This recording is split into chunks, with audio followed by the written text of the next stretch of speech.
Welcome to another episode of Dad Up, everyone. Thank you guys very much for joining me. As always, I have a phenomenal guest for you guys. I'm really excited to get to know this guy because he and I had just gotten a chance to connect actually in the last week or two, right? So he and I have gotten a chance to connect, and I'm really excited to hear about his story and his journey, not only as a business owner, but also as a dad. So my good friend, Scott Edwards, has joined me on Dad Up. Welcome to the show, brother. How you doing? Doing great, Bryan. Appreciate you having me on, man. How's it going? Doing well. I'm really excited about this because you and I have a mutual connection that kind of linked us up, and I'm thankful for that because you're a phenomenal dude. From what I've known so far, you're a phenomenal guy, and obviously Ed speaks very highly of you. So I'm really excited for this conversation and to hear about your journey. Awesome. Well, I was going to say if you like, I can just kind of give a little background Yeah, about who I am. absolutely. Let's do this. For my listeners, obviously don't know who you are. Let's go through a little backstory about how you kind of grew up and kind of your life then and how you got into what you're doing now, obviously with your business. And then obviously this is a dad podcast, so I want to know about your family as well. Great.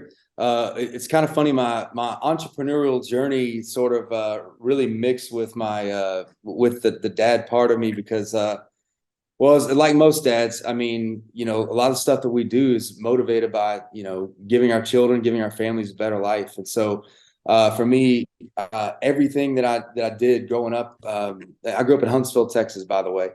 And then, I went off to college, moved to Dallas. That's actually where I met my wife. We met and she loves telling this story, by the way. But we met through a mutual friend. She says, you were dating that other girl and now, and then you were there flirting with me. I said, no, we hadn't had the talk yet. You know what I mean? If you don't have the talk, I mean, and we'd only been on a couple of dates, So anyways, I didn't feel like I, was making any, bad moves there. So anyways, we hit it off, got together, and then we were dating for a while. And my journey into this business, I own a roofing company here in Texas. And so it's Mammoth. And so when we started out, I was a stockbroker. I was a mortgage consultant. I was a insurance agent, commercial insurance agent. I did all this stuff with the idea I wanted to make big money so I could give my family a great life. And I subscribed to that sort of idea. Hey, we're gonna go work for a company. We're gonna build our way up. And I just it bankrupted me. I was a salesman. I was that typical. You hear the story about Dallas. Here in Texas, there's this thing in Dallas, Bryan, where they're called $30,000 millionaires in Dallas, and it's guys that outspend their paycheck. And so that was me. So fast forward, my wife and I are dating. We'd been dating for about a year, and I was jobless. I was actually bankrupt at the time. And I took the next job that came along, and the reason was because I went out to go play golf one day while I was unemployed. And my wife looks at me and she says, "Hey, whose money are you using to play golf today?" And I said, "Okay, all right, I'm gonna do whatever I have to do to, not feel like I'm a burden on someone." So I took a job selling roofs for a roofing company. And that was in 2011. I traveled to Kansas City. I learned the business quick. And I was there for 8 years. I traveled all across the country, different states, selling roofs. We were those typical storm chasers, except that this company was really good and they took care of their customers, and it made me feel good. But where the crossover comes with my journey was I had my first kid with my wife. This is before we got married. And you want to talk about motivation. When you're on the road, your family's back home, you got a baby on the way, it is pedal to the metal. And so that sort of spirit is what really fueled me to kind of know how deep you can dig, when it comes to your effort. And I worked there for 8 years, and then I came back home with my wife, and one day I said, I've always wanted to be an entrepreneur. I said,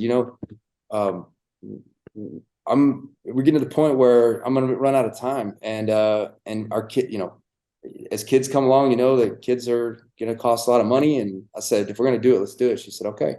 So that's when we decided to found our company, and I started it with just me and her and one other person. And we grew that business in San Antonio. and then grew to Round Rock and Waco, now Dallas. And we've done about just under 30 million since we started in 2018. Wow, that's awesome. So it's been a great journey. And my family, that's one thing I was telling you about when we were talking earlier is the feelings that sometimes dads can get when like we talked about, that balance is it's non-existent. There's no such thing. You got to be present and focused in one area or the other, or you're gonna miss some steps in one or the other. And so that's one challenge that I've been met with over my career is making sure that I'm there for my kids. I coached my son, there for the ball games and all that. So I'm really excited about this conversation because like we talked about earlier, I feel like you've got some great perspective from what all these great people you've had on your podcast, plus your experience in raising your two sons. So I'm really looking forward to this. Hopefully that was a good enough intro for you. Yeah, no, that's good, brother. You're good. I want to ask you though, before we get into all that, you're talking about corporate America, working in, stocks and all these different areas. Where in the world did you get to transition from that to roofing? How did that come up? Well, it's funny because, there's a saying, this is where I was in that company I worked for. Everybody has their story, when it comes to roofing. Some of the most successful roofing professionals that I've this is just my opinion, of course, but that I've seen have come from industries that would be traditionally labeled as white collar, like financial advisors, insurance agents, and jobs like that, because that professionalism is something that really helps when you're trying to talk about things that would be traditionally thought of as blue collar. It's like you can explain it a little bit better. You can kind of go through that process. Plus, a lot of people in those industries have had really high level sales training. When I worked for a mortgage company, they shipped me off to California, and man, we spent a week training, and I've read tons of sales books. And so when I got into something where I'm competing against a lot of my competitors, either owners or their higher levels with the companies, they talk more about the things and the types of shingles and the roofs, and whereas I was able to focus more on the sales aspect of it while also delivering that value, and it just gave me an advantage. And I think that's what a lot of roofing contractors maybe miss in their recruiting is find those guys that are able to communicate at a high level. So that's how I got into it. And to answer your question, that was a long way of saying this. I had no idea I was going to be in roofing. Nobody does, unless you're a legacy roofer. Like my son's, he said, "Dad, I want to be a roofer," but nobody thinks about it. And people don't know how much money you can make in roofing. It's really kind of a hidden gem, the home services business in general. But I was going out to play golf that one day. My wife kind of called me on like going to spend money on on playing golf Money when I you should don't go have. Yeah. So I took the next thing that came along, and it was knocking doors, selling roofs for a roofing company, literally canvassing door to door for roofs. Wow. That's it seems like that would be a hard business because people would be, I can imagine somebody coming to my door and going, hey, can we take a look at your roof? Maybe I'd be like, no, my roof's good, man. I'm good. So I could just imagine that's a hard business to get into, but you've made a success of it, and you've got a company that's thriving and growing. And I was checking out your guys' website. Your company looks solid, and what you're doing is, obviously you're helping families with their roofs that, that's important. I've had some issues with my roof over the last year, several years ago. I had a leak that it scared the crap out of me, because it's funny how when your roof goes bad or something leaks, and I don't know if it was just me, but I think it's pretty much the majority of the people. But when you find a leak in your roof, why is it always in the middle of the night? Like like when we found our leak, it was, I think 2:30 in the morning, and I woke up and I just heard something. I heard water, and I got up and I just see like solid drips coming through my roof. And I was just like, you have to be kidding me, because it's pouring out and it's 2:30 in the morning. I'm like, great. That's awesome. Now what? Anyways, that's just me on my That's how it usually happens, Brian. It's a surprise. It always is, and it's an immediate need. Well, yeah. and to your point about the difficulty of selling roofs, one thing that's really a little bit different here in Texas is we get hailstorms all the time, and so a lot of times these hailstorms catastrophically damage these roofs to where they need to be replaced, and so a lot of times you're dealing with an immediate problem. And so, that's why there's so much competition here, is because the homeowners, you're talking directly to the decision makers, and they have to make a decision within a very short time window to be able to get the problem fixed. Because otherwise it's middle of the night. You're waking Right. up like trying to figure out what to do. Yeah. So yeah, it's a really unique business. But it's good. Yeah. That's cool. Yeah, I have a buddy that actually a really good friend of mine who's on my personal board of directors. I have a personal board of directors of guys that help me out.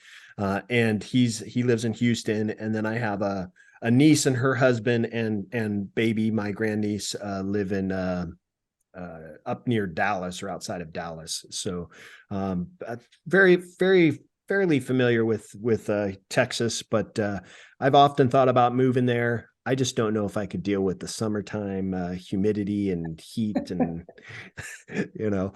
Hey man, So it'll melt you a little bit, man. You got yeah, to carry around a little sack of ice. right. Let's talk about your kids because I want to know. You said you have a 10-year-old son. How old's your Right. daughter again? 7. 7. So 10 and 7, and you're coaching and all that. For you as a business owner, I don't, and maybe you can tell me, you probably have a little bit of flexibility with your time because you're the business owner and you can make those adjustments when needed. But you wanted to talk about balance and how do we find that fake, what I call fake balance in our personal life and our business. How have you been doing it? How have you been able to manage coaching your son's teams and also making sure the business is continuing to run? Because I have a lot of entrepreneurs that listen to my show. Actually 60% of my followers are men and 40% are women. So it's almost split. But I got a lot of entrepreneurs that listen to my show, and that's obvious. That is a common thing that comes up in the conversation because it's tough. And so I'm curious to know from your perspective, for parents, dads that are out there, moms that are out there, how have you been able to do it? So one of the things that I think has helped me is I don't know about you, but in my life, in my family life, my calendar, like we try to book a weekend or something, Mm-hmm. we're looking at like December, like like it'd be in the middle of the summertime, and it's like every weekend something. We got baseball, we got a dance recital, we got all cheer camp or what. We have all this stuff coming up. So one thing that's helped me really is a good communication with my wife. So we have our calendars synced up. So when something is coming up with the kids, because she's really dialed in with the school, so she'll put stuff on the calendar. That really helps a ton because I want to make that a priority. So if my son has tournaments or if there's a recital, I work around that kind of stuff. And like you said, it's that work-life balance is something it's non-existent. So what I do is I intensify the time that I get with either. Good. So if I'm blocked off time for work, I really stay intently focused on it. So during the day hours when my kids are at school, that allows me to kind of turn on the work mode and really hit the gas on that. And then when I spend time with my kids, I really turn up the dad mode. So like I would, like for example, this is something that I did, and I got it. It was being really intentional with your time with your kids. So what I did with my son and my daughter, I made it. In fact, it's one of my goals with Ed this year is to spend one-on-one time with my kids at least 3 hours a week. So what I did with my daughter is I'd go take her. She loves coffee. She's 7 years old. She loves coffee. But we get up really early in the morning before school, and we'll go to this little coffee shop by our house. And we don't really talk about much. We just talk about whatever she wants to talk about. And that time I can tell because she always asks me every week, "Hey, Daddy, when are we going to do coffee again?" It's really special to her. And I can tell that because it's one-on-one, it's daddy, talking with her. And then with my son, same thing. We plan, he loves IHOP. So we'll get up early and we'll go into on a Saturday morning or even a weekday, we'll sneak up, get up early and go into IHOP.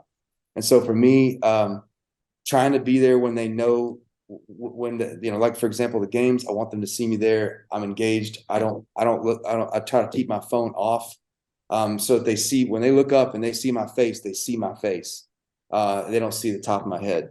And that's with any time that I spend with my kids. I really try hard with that because it's easy enough to get, sidelined by your phone because it's always ever present and it's always, something's always happening on your phone.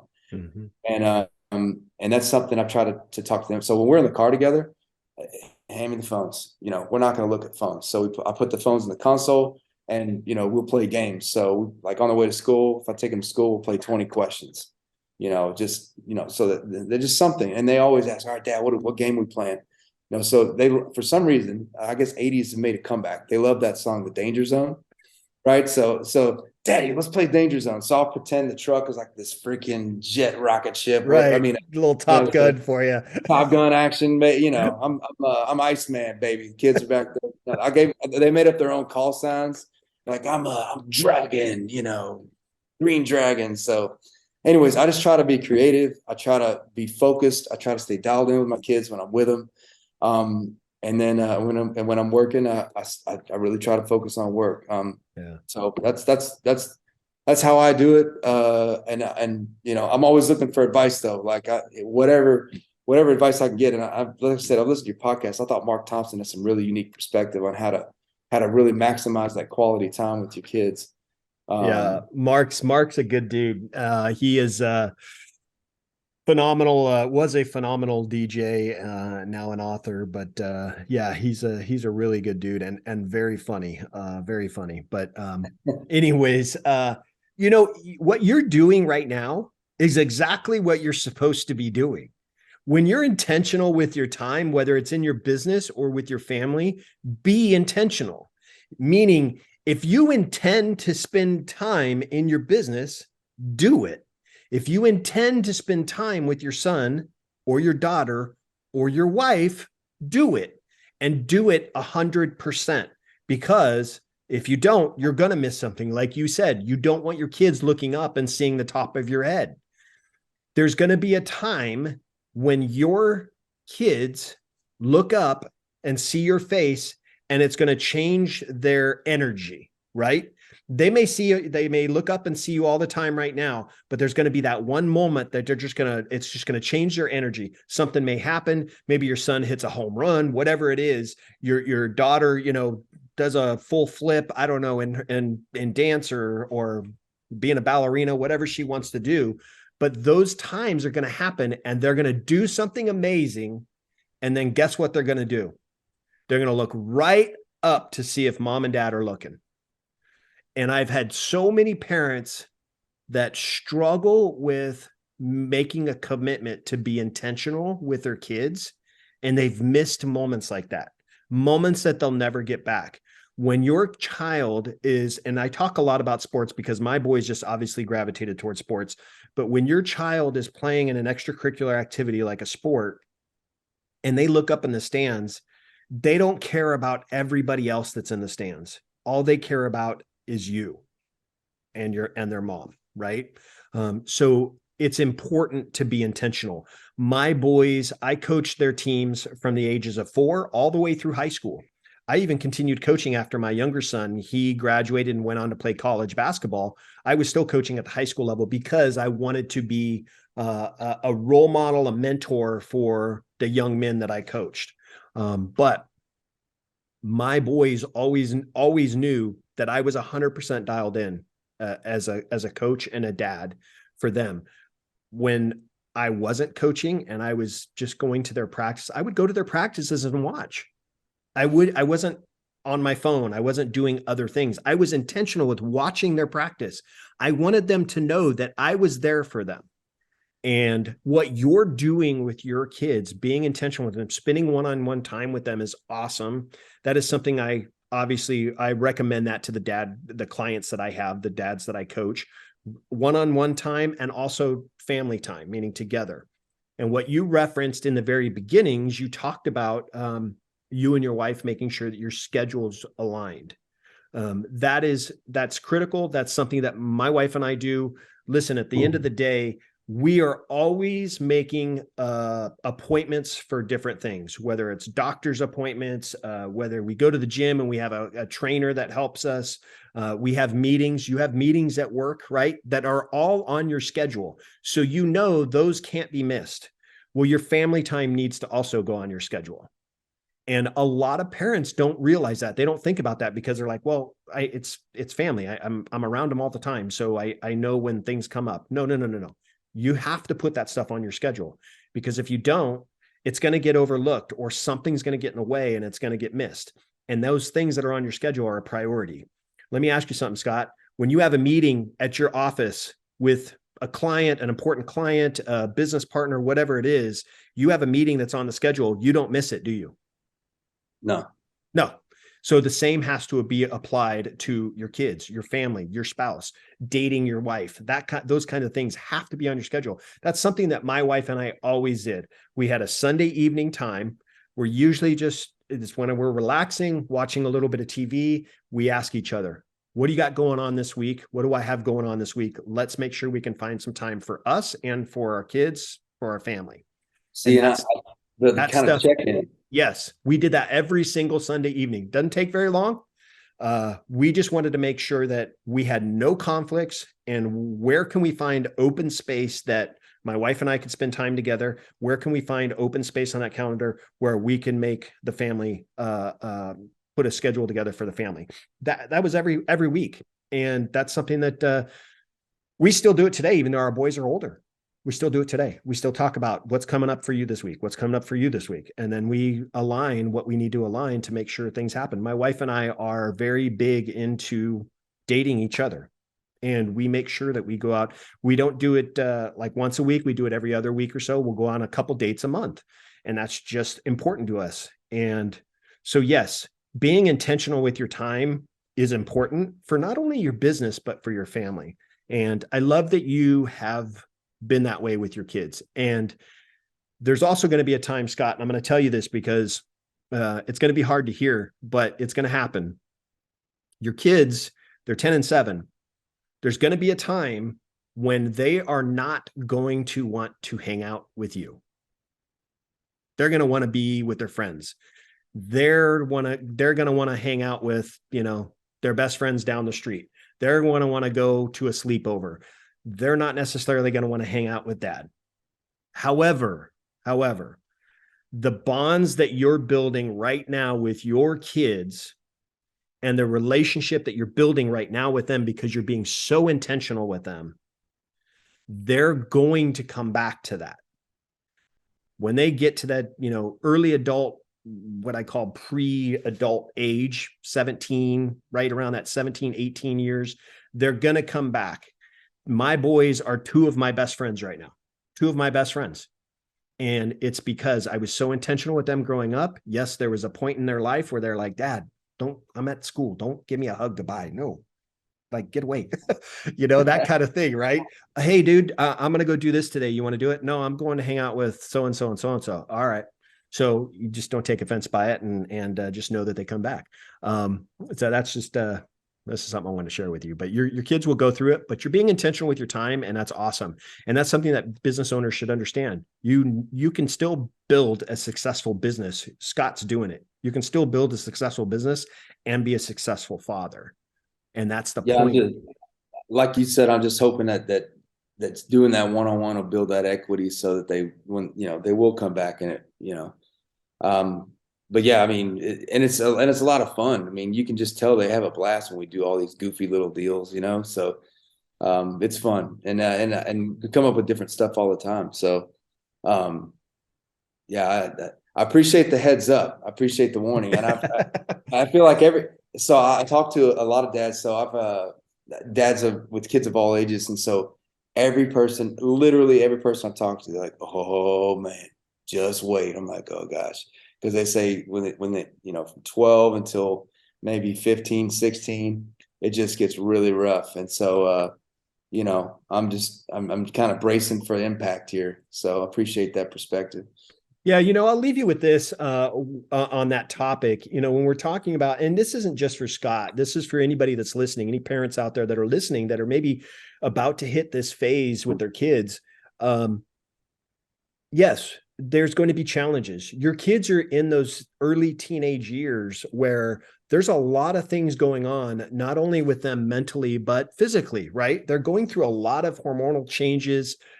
Things are happening. They're trying to figure out who they are as individuals. That's what they're trying to do. Right now, your kids right now are in this, they have these superheroes and these, different things that they're looking up to. And that's great. But when they start to hit those teenage years, they're really going to try to become more independent.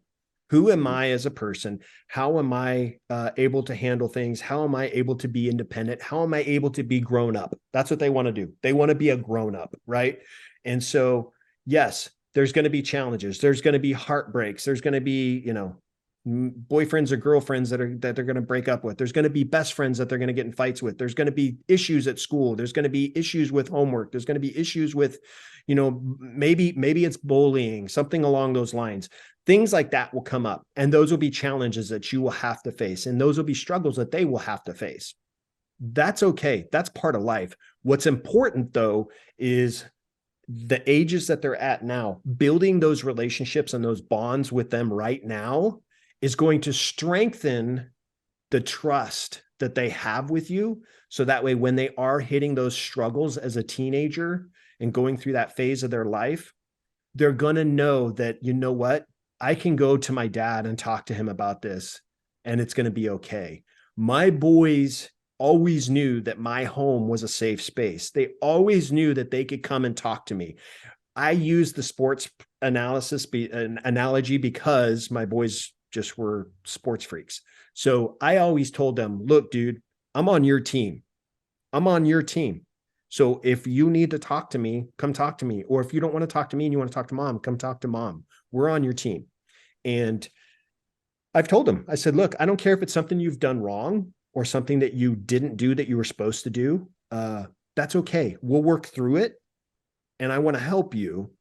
I'm not going to say I'm not going to be disappointed in you. That may happen. I may be disappointed in you, but it doesn't mean I love you any less. It doesn't mean I'm no longer on your team. It doesn't mean we're no longer teammates and you can't talk to me. So my boys always knew that they could come talk to me. And I honestly believe in my heart, I honestly believe that it's because of the relationship that I had with them when they were younger.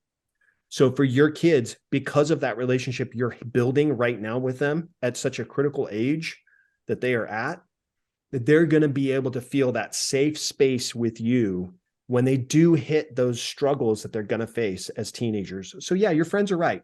Oh boy, hang tight, put the seatbelt on, because there's going to be times where it's going to be a rough ride, and you're going to want to pull your hair out. But Well, I'm trust the relationship you have with them right now, that it will be okay. I was going to say that the fact that that open line of communication it's something that I talk about with my kids all the time. I really feel like that, that kind of validates my thought process on that, because if you know, they'll come to you even if they know that whatever they've done or whatever they're feeling is either, I don't want them to feel like I told my son, I said, there's nothing that you've been through that I've been through. You can come to me with anything and don't ever worry about it. And we start, he's coming to those years where he starts, stuff happens at school. I try to tell him how to handle different situations. And so now, because there's that time one-on-one, it's almost like he really, he comes up with little scenarios to ask me about, because he enjoys that time. So he's like, hey, Dad, hey, can we talk today? Can we talk tonight?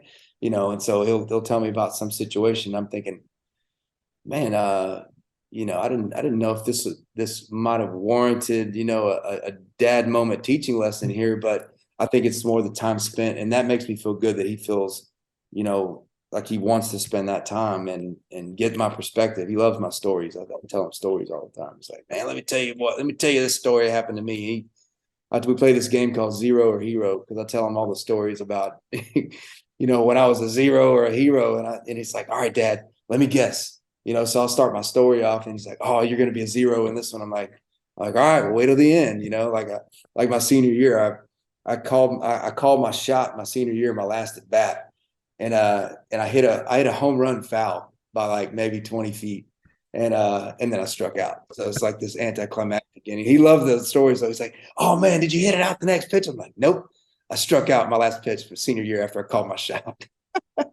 So he loves playing that game with me. So all right, we're playing Zero Hero. So anyways, yeah, I love the fact that there's an open line of communication. I'm really excited about I love being the dad that can give good perspective. My dad was always I always respected my dad and loved him for that, because he was just always gave good advice. And he was school of hard knocks, old school, so I was able to get some great perspective from him.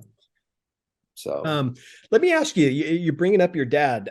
How about your relationship with your parents, and how was that for you as a child? And were there things that you took from your parents that maybe you use now as a parent, or maybe you don't use now as a parent? The real big takeaway for me growing up was just was we don't lie in our family. It was I don't care what it is. I don't care what you've done. You better tell me the truth. And I learned some hard lessons on that. Mm. But I went to some kid's house and my mom said, if his parents aren't home, you better not go over there. And I went over there anyway. She asked me if I did. I was like, oh, his parents are home. Yeah. And they caught me. And that was, the biggest in trouble I ever got was not telling the truth.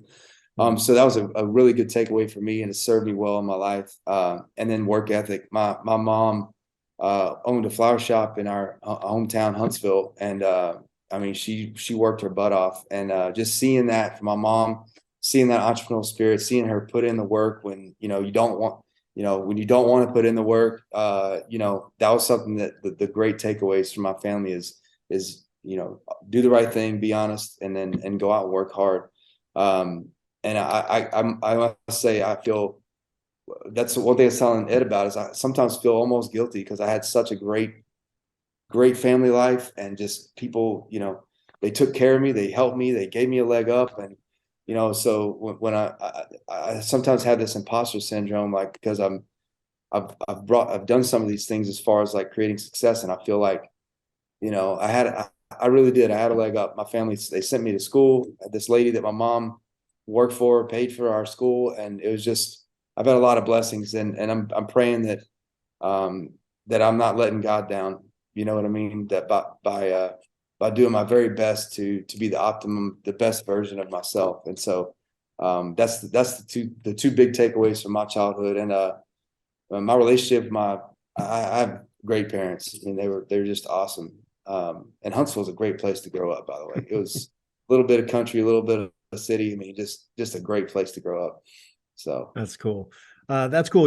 I've had guests on my show that talk about what a great life they had growing up, and I've had several on my show that talk about the struggles that they went through. The fact that you understand your roots and how you were raised, and you're trying to lead a life that is at a point where you're bettering yourself every single day, not only as a business owner but as a dad, is remarkable. And I think it's a testament to your character and how you were raised into the person that you are today. So that's awesome. Let me ask you one last question before I let you go. What advice? Now, I consider you kind of you've been a dad now for 10 years, but I kind of consider you a new dad. What advice would you give to dads out there about parenting, about being a dad? What advice can you share? uh, this is just something that's really impacted me over the past maybe year or so. Because everybody talks about how it just goes by in the blink of an eye. And my kids are 10 and 7. So, I feel like I still have time to just, kind of circle the wagons here. But, when I'm on the road, it's a lot more emotional for me to think about those moments when, you know, they just seem so small, but like just just like talking to my daughter about something that's important to her, talking to my son about something that's important to him. And hear him say, man, Dad, I think you're great. Just like I want to be there for those moments. And I feel like God is pulling me to say, hey, like kind of shaking me a little bit. That's why, honestly, I feel like that's part of the reason that we were brought together, is to say, hey, Scott, these moments are fleeting, and you're only going to get one opportunity to have these moments with your kids. And so it was this year, really, this renewed commitment to say, hey, I want to be intentional with being a really big part of my kids' lives. And so for, and I'm by no means the perfect example for this, but if I had to say what has gone through my mind and what's really made me feel really good is being intentional with focused on getting more time with my kids, so that I can have those moments and know that I did all I could to experience those, since you only get the one chance. So that's what I would say is to kind of turn up the intent and make it happen. Yeah. That's really good. And I'm glad that you shared that, because, they do grow up fast. Time does go by really quick. I mean, your kids are 10 and 7, and I can imagine it seems like just yesterday that you were bringing them home from the hospital. It's crazy how fast it goes. My boy's 24 and 21, and I can still remember, even my older son, who's out of college now for 2.5 years, I can still remember taking him, dropping him off moving him into college, his very first, for his first year. How fast it just goes. My younger son's a junior in college now, and it seems like yesterday that he started going to college. So he'll be a senior this next year. He just graduated. I mean, he just finished his junior year. But it's so amazing how fast time goes. And this time for you, Scott, talking to you in particular because of your ages of your kids, you're not gonna be able to be intentional with them when they're teenagers, like I was saying before, because they want to be independent. They want to know who they are. They want to hang out with their friends. They want to do all these other things, not so much be around mom and dad all the time. And that's okay. It's part of life. But the intentional part is when they're younger, building those relationships, as I talked about before. So it sounds like you're doing that. And I'm really proud of not only your focus this year in that area specifically, but also, the fact that you're an entrepreneur, a business owner, and doing very well at it. It's remarkable. And obviously, you have a friend in me. You can lean on me for any questions or anything you might have, but I'm looking forward to growing this friendship. But I just want to say that I really appreciate you being on the show. I really appreciate you sharing your perspectives and how you're feeling, not only as a business owner, but as a dad. And just appreciate you being on the show, my friend. No, and I really, really appreciate you having me here, and really enjoyed the conversation. I'm looking forward to what the future holds here, and man, keep up the great work. Those podcasts are awesome. I really enjoyed the ones I've listened to so far, and I'm going to be going back and listening to more. So thank you again. Yeah, awesome. I appreciate that. For my listeners, viewers, wanted to know, who you are, a little bit more about you. What's the best place for them to do that? That's one thing I was, wanting to do, is sort of develop this, because I'm obviously in the roofing industry. So that's one of the niches that I was focused on coaching. I have not even dove into that yet. All the stuff I do right now is pro bono. So as far as coaching but Scotty Paul Edwards, if you just Google my name, I'm on Facebook at that. And then, Scotty the Roofer, I've got a podcast that I do, but cool. I've only done a series of about 7 episodes. It was on a radio station that we advertise with. So I just haven't gotten back in the studio, but that's where you can find more about me. And then my company's MammothRoofs.com. That's our roofing company here in Texas. We're based out of San Antonio. We've got offices in, like I said, we've expanded to Round Rock in 2021, Waco last year, and Dallas this year. Awesome. Well, very cool. I'll make sure to put all that stuff in the show notes for you. But again, it's been a lot of fun chatting with you and getting to know you. And I'm looking forward to growing our friendship, and appreciate who you are, my friend. All right. Thanks a bunch. Appreciate it, Bryan. We'll see you. Hey guys, this has been another episode of Dad Up. Just want to thank my good friend Scott Edwards for being on the show. Listen, if you're a parent out there, if you're struggling, if you're kind of lost in the journey, or maybe you're being an intentional parent that you need to be, please continue to check out the episode and listen to some of the guests that I have on, like Scott, because their perspective and their journeys are unique in who they are, and as not only husbands, fathers, but also business owners. And there's going to be something that you're going to learn from them. So again, thank you to my friend Scott Edwards for being on. Make sure you guys are checking out what he's doing. Check out his business, Mammoth Roofs. I mean, it's incredible. I checked out his website. He's got an amazing business. And if you need a roof, call him up. If you're in the Texas area, call him up. But anyways, I look forward to seeing you all on the next episode of Dad Up. Wow, another amazing episode in the books. So much was shared, and I'm truly grateful my guest was able to pour into you to help you elevate your dad game and really dad up. Make sure you bang that subscribe button so you don't miss a single episode. And while you're here, please don't forget to leave me a rating and a review. I always appreciate the feedback. And one last thing, don't forget, your role as a dad is one of the most important roles you have. So if you need a little help or have questions, don't hesitate to reach out to me on my website at daduptribe.com or at my Instagram page at Dad Up Podcast. Until next time, everyone, Dad Up.